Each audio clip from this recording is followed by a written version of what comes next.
like, and share!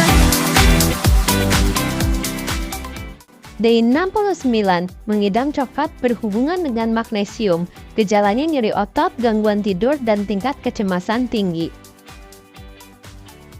Mengidam coklat ternyata dapat membuat adiksi loh, seperti obat-obatan atau seks. Berdasarkan penelitian, coklat terkadang digunakan sebagai bentuk pengobatan diri sendiri karena kekurangan magnesium untuk menyeimbangkan level neurotransmitter yang rendah yang berhubungan dengan regulasi suasana hati. Biasanya juga berhubungan dengan perubahan hormon saat menstruasi.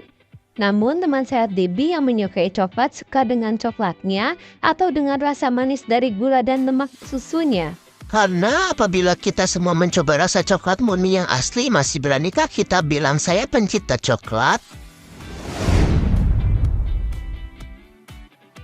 Day 70, mengidam makanan berkarbohidrat biasanya berhubungan dengan aktivitas serotonin yang menurun atau depresi, gula darah meningkat, dan tingkat energi menurun. Sebaiknya, dukung tubuh dengan makanan yang tinggi nitrogen.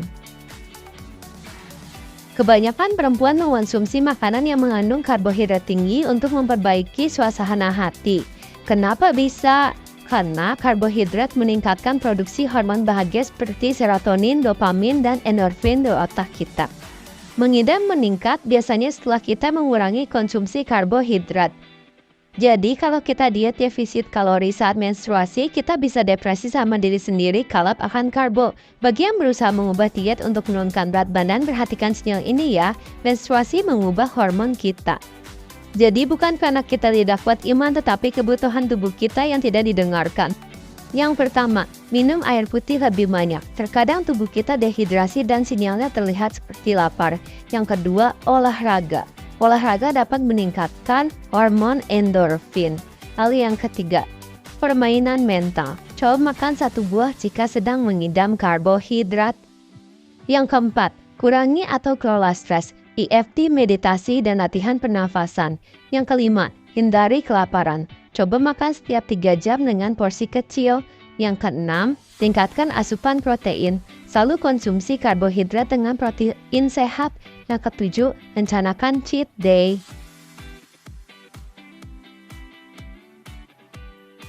Day 71, mengidam makanan berminyak atau gorengan. Tubuh mungkin membutuhkan kalsium dan asam lemak esensial. Saat mengidam ayam goreng, kentang goreng, bakwan, tahu isi, dan cireng itu melanda, carilah sayur hijau yang mengandung kalsium tinggi seperti biji-bijian, lentils, susu, dan keju anik dari sapi pemakan rumput.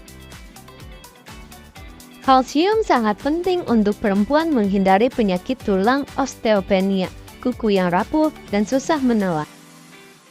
Mengidam lemak atau gorengan juga dapat berarti tubuh kita membutuhkan ekstra kalori dalam bentuk lemak.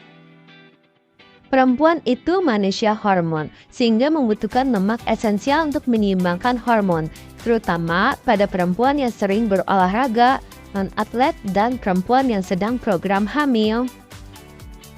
Mengidam bisa jadi genetika, kebiasaan makan yang sama dengan orang tua kita.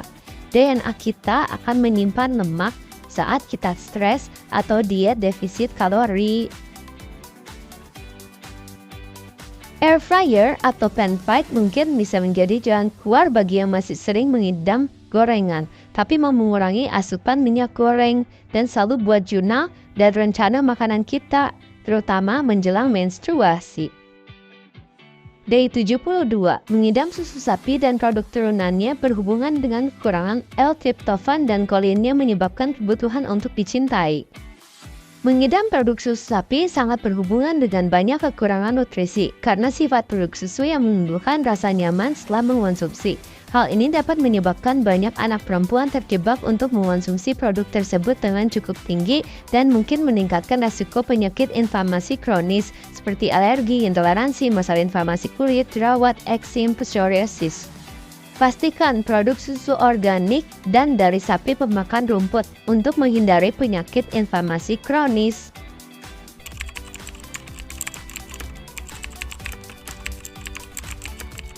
Menurut penelitian dari Harvard University berjudul Milk and Health, Konsumsi susu sapi tidak dibutuhkan untuk kesehatan karena apabila ada kebutuhan kalsium, sumber makanan juga bisa didapatkan dari kale, brokoli, tahu, dan kacang-kacangan sehat. Mari kita jaga perempuan lebih sehat, kuat, dan dalam. Day 73. Mengidam makanan asam adalah sinyal sistem pencernaan yang dehidrasi, maka lebih baik minum air putih lebih banyak dan rehidrasi.